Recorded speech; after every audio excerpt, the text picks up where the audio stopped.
আমরা প্রত্যেকেই চাই আমাদের জীবনে এমন একটা ম্যাজিক হোক যাতে ওই মানুষটা যে মানুষটা একটা সময় আমাকে ভালোবাসতো এখন ইগনোর করছে বা রিলেশন রাখতে চাইছে না, সেই মানুষটা আমার জন্য কষ্ট পাক, আমার জন্য কাঁদুক, আমার জন্য ছটফট করুক, আমার কাছে ফিরে আসার জন্য অস্থির হয়ে যাক, সে যেন আমাকে ছাড়া থাকতেই না পারে। যেমনটা আমার ভেতরে হচ্ছে তেমনটা যেন তার ভেতরে হয়। এটা হবে কিভাবে? বিশ্বাসের উপরে, ভরসার উপরে। এটাই তো রিলেশনশিপ। যদি বিশ্বাস না থাকে, যদি ভরসা না থাকে, তাহলে রিলেশনশিপের অস্তিত্বটা কোথায়, তাই না? আজকের ভিডিওতে আমি সেম টপিকের উপরে 4টা আলাদা পয়েন্ট বলবো, যে পয়েন্টগুলো যদি আমরা একটু খেয়াল করি, সেই জায়গাগুলোকে যদি একটু মেরামত করি, আমার নষ্ট হয়ে যাওয়া রিলেশনটা ঠিক হয়ে যাবে। যে কথাগুলো আমি ফোনে বলি, যারা ফোনে আমার সঙ্গে কনসাল্ট করে, এমন অনেক কথা থাকে যে কথাগুলো আমি ভিডিওতে বলতে পারি না। একটা রিলেশনকে একটা কমেন্ট পড়ে বোঝা সম্ভব হয় না, তার জন্য তাদেরকে অনেক এক্সট্রা টিপস দেওয়া যায়, কারণ কথাটা অনেকক্ষণ ধরে হয়, অনেকটা বোঝা যায়, তারপরে সেই রিলেশনটাকে ঠিক করা যায়। তুমি ধরো এমন একটা প্রবলেমে আছো, সে তোমাকে ইগনোর করছে বা সে বর্তমানে রিলেশনটা রাখতে চাইছে না, তোমার সঙ্গে যোগাযোগ নেই। ওই মানুষটাকে কিভাবে ফেরাবো বা ওই মানুষটার মনের ভেতরে কিভাবে আগের ফিলিংসগুলো তৈরি করব, তাই তো, যাতে ও ছটফট করতে করতে তোমার সঙ্গে যোগাযোগ করে।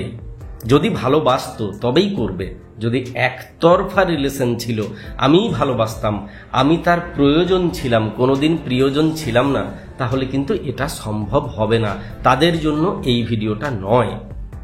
নাম্বার 1, সবার প্রথমে আমাকে যেটা করতে হবে, সে বর্তমানে কি করছে, কোথায় আছে, কার সঙ্গে আছে, কোনো স্ট্রং রিলেশনে চলে গেছে কিনা। সে যদি অন্য কোনো রিলেশনে গেছে, সে কি সেই রিলেশনে ভালো আছে? তার পোস্টগুলোকে ভালো করে খেয়াল করা। সে যে পোস্ট করছে সোশ্যাল মিডিয়াতে, সেই পোস্ট এমন পোস্ট কি যেখানে সে আমাকে মিস করছে বলে আমি কোনো গন্ধ পাচ্ছি? সে রিলেশনে থাক না রিলেশনে, কিন্তু সে যদি আমাকে মিস করে, তার কোথাও না কোথাও একটা এফেক্ট সোশ্যাল মিডিয়াতে পড়বে। কেন পড়বে? সাইকোলজি। সেও চাইবে আমার সোশ্যাল মিডিয়া দেখে সে যেন এটা বুঝতে পারে আমি এখনো পর্যন্ত তাকে মিস করি। তাই তোমাদের দুজনের কিছু প্রিয় মুহূর্ত থাকতে পারে, প্রিয় পোশাক, যে পোশাক তুমি পছন্দ করতে সে পরুক, সেই পোশাক পরে ছবি দিচ্ছে, প্রিয় লাইন পোস্ট করছে, প্রিয় ডেট মেনশন করছে, সেই রকম কোনো গান, যে গান তোমাদের দুজনের ভীষণ প্রিয় ছিল, সেই রকম কোনো গান সে পোস্ট করছে। যদি তেমনটা হয়, তাহলে সে কোথাও না কোথাও এখনো পর্যন্ত তোমাকে ফিল করে, এবং তুমি যদি সেই জায়গাটাকে ধরে বাকি 3টা টিপসকে ফলো করতে পেরেছ, তোমার কাজ কমপ্লিট হয়ে যাবে। দীর্ঘদিন একটা রিলেশন নষ্ট হয়ে যাওয়ার পরে অটোমেটিকভাবে দুটো মানুষের ভেতরেই একটা ইগো তৈরি হয়, একটা পাহাড় তৈরি হয়। কিন্তু সেই পাহাড়টাকে ভাঙার জন্য আগে এটা জানা দরকার তার মনের ভেতরে সেই ফিলিংস আছে কিনা। সে যদি অন্য রিলেশনে ভালো থাকে, সে ঘন্টাও আমাকে মনে করবে না, কারণ আমার সাথে রিলেশনটা ছিল টক্সিক। সে ভালো একজনকে পেয়ে গেছে, ভালো আছে, আমার উচিত সেই জায়গা থেকে কষ্ট করে হলেও ধীরে ধীরে নিজেকে সরিয়ে নেওয়া। কিন্তু যদি আমি তেমন কোনো গন্ধ পেয়ে যাই, সে আমাকে মিস করছে, তার এখনো পর্যন্ত আমাকে মনে পড়ছে, স্টেপ নাম্বার 2 কি করব? তার সঙ্গে যোগাযোগ করার চেষ্টা করব। বন্ধু বান্ধবের মাধ্যমে একদম না, সরাসরি মেসেজ করব না, কল করব না, সেম স্ট্র্যাটেজি ফলো করব যেটা ও করছে, যেটাকে ধরে আমার মনের ভেতরে একটা বিশ্বাস তৈরি হয়েছে যে সে আমাকে মিস করে। তাহলে যে আমাকে মিস করছে সেটা হতে পারে অল্প, আমার কাজ কি হবে?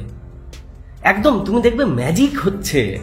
তুমি কল্পনা করতে পারবে না এর এফেক্ট কত শক্তিশালী এর এফেক্ট।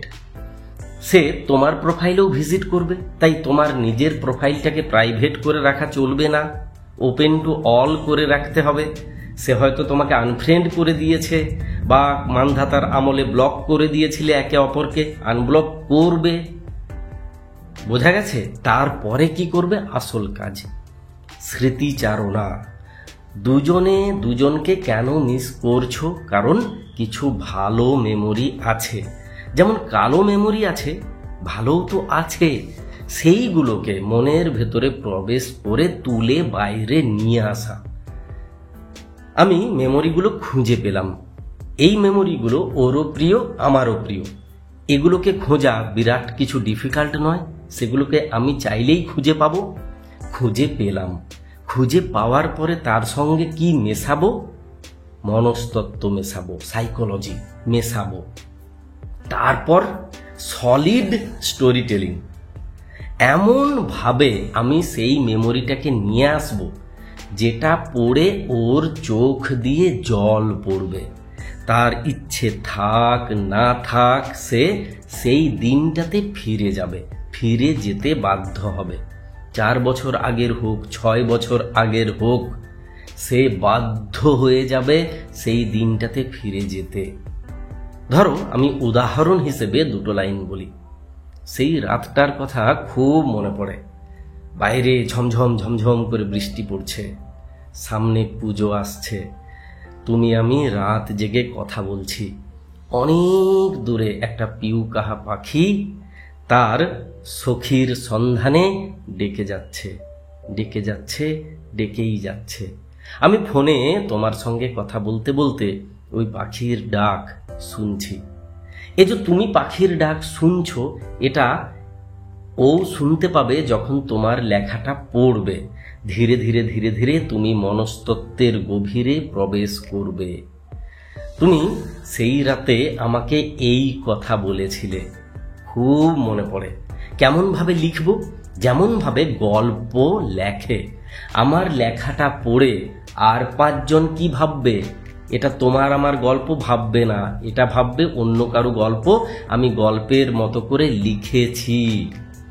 কিন্তু সে যখন পড়বে তখন ঠিক বুঝে নেবে এই গল্প তোমার আমার, এই গল্প আমাদের। এই গল্প তোমার এত মনে পড়ছে, এটা ও ভাববে। তুমি এখনো পর্যন্ত ওই দিনগুলো মনে করো। তুমিও তো আমার মতোই, আমারও তো মনে পড়ে। সে আবার তোমার অন্য পোস্টে ঢুকবে, সেখানেও সেম জিনিস পাবে। তুমি যদি লিখতে না জানো তাহলে তোমার জন্য ডিফিকাল্ট। আমার প্রজেক্ট বা আমার প্রজেক্টের গল্পগুলোকে পড়ো, পড়ে সেটাকে ব্যবহার করো। প্রজেক্ট মোটামুটি তোমাদের অনেকের কাছেই আছে, কিনে নিলাম, সেটা মোবাইলে পড়ে রইল। কি কাজ? ফালতু ফালতু 199টা টাকা জলে গেছে। ওটাকে পড়ো, ওটাকে পড়ে পরে তোমার রিলেশনে অ্যাপ্লাই করো। যেভাবে গল্পগুলো আছে, যেভাবে চিঠিগুলো আছে, ঠিক সেইভাবে নিজের রং মিশিয়ে সোশ্যাল মিডিয়াতে পোস্ট করো। Facebook, Instagram. যদি ইনস্টাগ্রামে করতে হয় তাহলে ছবির উপরে লেখাটা দিতে হবে, যেমনভাবে প্রজেক্টে আমি ছবির উপরে লিখে দিয়েছি। ব্যবহার করো, নিয়ে রেখে দিলে কোনো কাজে লাগবে না। কতজনের রিলেশন ঠিক হয়েছে, তোমার কেন হবে না? যদি তোমার বিশ্বাস থাকে, যদি তোমার ভরসা থাকে, অবশ্যই হবে। এটা তোমার দ্বিতীয় কাজ। প্রথম কাজ বুঝেছো নিশ্চয়ই, খুঁজেছো নিশ্চয়ই। দ্বিতীয় কাজটা যখন করবে 50% কাজ কমপ্লিট। 3 নাম্বার কাজ খুব গুরুত্বপূর্ণ, যেটা অন্যরা করে না, আমি ফোন করে করতে বলি। এই জায়গাটা মন দিয়ে শুনবে, কান দিয়ে নয়।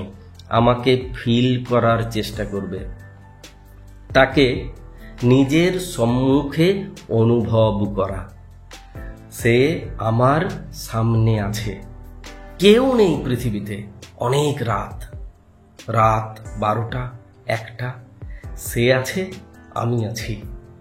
আমি আমার যত জ্বালা যন্ত্রণা তাকে বলে যাচ্ছি। কিভাবে? চোখ বন্ধ করে মেরুদণ্ড সোজা রেখে তাকে বলছি, আমি এই দিনটা তোমার সঙ্গে পেতে চাই। তোমার শুনে হয়তো অদ্ভুত মনে হচ্ছে যে এটা আবার কি। হ্যাঁ, তুমি এতদিন পর্যন্ত সেটাই করে যাচ্ছিলে, কিন্তু ভুল পথে। তুমি জানতে না কিভাবে তার সঙ্গে কথা বলতে হয়, টেলিপ্যাথি কিভাবে করতে হয়। চোখ বন্ধ করলাম, পরিবেশটাকে ফিল করছি।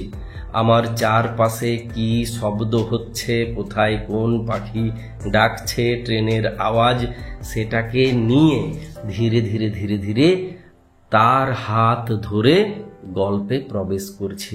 আমরা ভালো আছি, আমরা একটা ভালো সময় কাটাচ্ছি, আমাদের রিলেশন ঠিক হয়ে গেছে, দুজনে গল্প করছো, সব ঠিক হয়ে গেছে। কিভাবে গল্প করছো? মনে মনে ধ্যান করার মতো করে। তুমি হয়তো ভাবছো এটা তো ছেলে খেলা, কিন্তু এটাই হচ্ছে মিরাকেল হওয়ার পালা। এই যে তুমি ধ্যানমগ্ন অবস্থায় তার সঙ্গে তোমার মনকে জুড়ে দেওয়ার চেষ্টা করছো, টেলিপ্যাথি অনুযায়ী, ল অফ অ্যাট্রাকশন অনুযায়ী তৃতীয় স্টেপে এসে সে কিন্তু তোমার গল্প পড়ে নিয়েছে, সে তোমার কথা ভাবতে শুরু করে দিয়েছে, সে স্মৃতিতে ডুব দিচ্ছে। এমন সময় দাঁড়িয়ে তুমি চাইছো তোমার আত্মার সঙ্গে তার আত্মা, কিংবা তোমার মনের সঙ্গে তার মনটাকে জুড়তে। এই জন্য গল্পগুলো খুব গুরুত্বপূর্ণ। পুরোপুরি মনস্তাত্ত্বিকভাবে লিখবে, যাতে সে তোমার মনের সঙ্গে নিজের মনকে কানেক্ট করতে পারে। সামনে পুজো আসছে, সেও পুড়বে, সেও তোমার জন্য তড়পাবে। Perfect time. বাঙালি পুজো এলেই অতীতে ছোটে। তোমার কাজ 3টা কমপ্লিট। এটা কিন্তু তুমি কন্টিনিউ করবে, কন্টিনিউ যতদিন পারো ততদিন পর্যন্ত করবে। চোখ বন্ধ রেখে তার সঙ্গে ভালো সময় কাটাচ্ছ, সেটা ফিল করা, বিশ্বাস করা, অনুভব করা সে তোমার সঙ্গে আছে, কোথাও হারিয়ে যায়নি। 4 নাম্বার স্টেপ, যেন তেন প্রকারেণ নিজের এই থোবড়াটা তাকে দেখানোর চেষ্টা করা, সে যেন তোমাকে দেখতে পায়। তুমি কল্পনা করতে পারবে না রিলেশনটা কি ছিল, কি হয়ে যাবে। এইটুকু করতে পারবে তো? সে যেন তোমাকে দেখতে পায়। সে তো বাড়ির ভেতরে বন্দি থাকে না, সে কারাগারে নেই, সে বাইরে বের হয়, হয় স্কুলে যায়, কলেজে যায়, অফিসে যায়, নিজের কাজে যায়, টিউশন যায়, যেখানেই যাক না কেন পথে ঘাটে কোথাও যেন তোমাকে দেখতে পায়। এবং এই ঘটনা যেন 2-1 বার ঘটে। ও ভাববে কাকতালীয়ভাবে ঘটছে, কিন্তু এটা তুমি ঘটাচ্ছ। এই 4টা কাজ তুমি যদি ঠিকভাবে করতে পেরেছ এবং তোমাদের রিলেশনটা রিয়েল ছিল, যে কারণেই ভেঙে যাক না কেন তুমি কল্পনা করতে পারবে না, সেটা ঠিক হয়ে যাবে, হবেই ঠিক। সে যদি কোনো স্ট্রং রিলেশনে না আছে, তোমাদের রিলেশনটা যদি পুরোপুরি টক্সিক না ছিল, হবেই ঠিক। এই জন্য আমার প্রজেক্ট এতটা গুরুত্বপূর্ণ, এই জন্য আমার প্রজেক্ট এত রিলেশন ঠিক করেছে, এই জন্য আমি প্রজেক্ট বানিয়েছিলাম, এই জন্য আমি ফোনে কনসাল্ট করি। যাদের প্রবলেম আলাদা তারা আমার সঙ্গে এই কারণে যোগাযোগ করে। এই জন্য একজন গাইড দরকার। 2025 সাল, ভুলে যাওয়ার, ভুলিয়ে দেওয়ার হাজারটা উপকরণ। সেই জায়গাতে দাঁড়িয়ে নিজের রিলেশনটাকে বাঁচানোর জন্য সত্যি গাইড দরকার পড়ে। আরে একটা মন্দির দেখতে যাচ্ছি, একটা ভালো মসজিদ দেখতে যাচ্ছি, এমন কোনো একটা জায়গাতে যাচ্ছি যে জায়গাটা সম্পর্কে গুগলে সব আছে, তারপরেও গাইডের প্রয়োজন পড়ছে। অ আ ক খ শিখিয়ে দেওয়ার পরেও প্রাইভেট টিউটরের প্রয়োজন পড়ছে। সেই জায়গায় দাঁড়িয়ে আজকে 2025-এ একটা রিলেশনকে ঠিক রাখার জন্য গাইডের ভীষণ প্রয়োজন পড়ে। এই জন্য তো প্রতিদিন এত লোক কল বুক করে।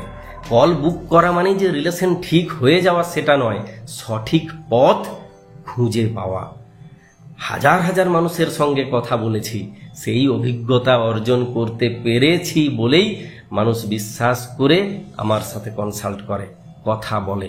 তেমন যদি কখনো প্রয়োজন পড়ে তুমিও যোগাযোগ করবে। স্ক্রিনে তো আমার নাম্বার দেওয়া থাকে, ওটা আমার টিমের নাম্বার। আমি 4 জনকে রেখেছি যাতে ঠিকঠাকভাবে তারা হোয়াটসঅ্যাপটাকে হ্যান্ডেল করতে পারে। ভালো থাকো, ভালোবাসায় থাকো, নিজের উপরে বিশ্বাসটা রাখো, শক্ত করে হাতটা ধরো, চলতে শুরু করো, ঠিক হবে। পুজো আসছে, ঠিক হবে।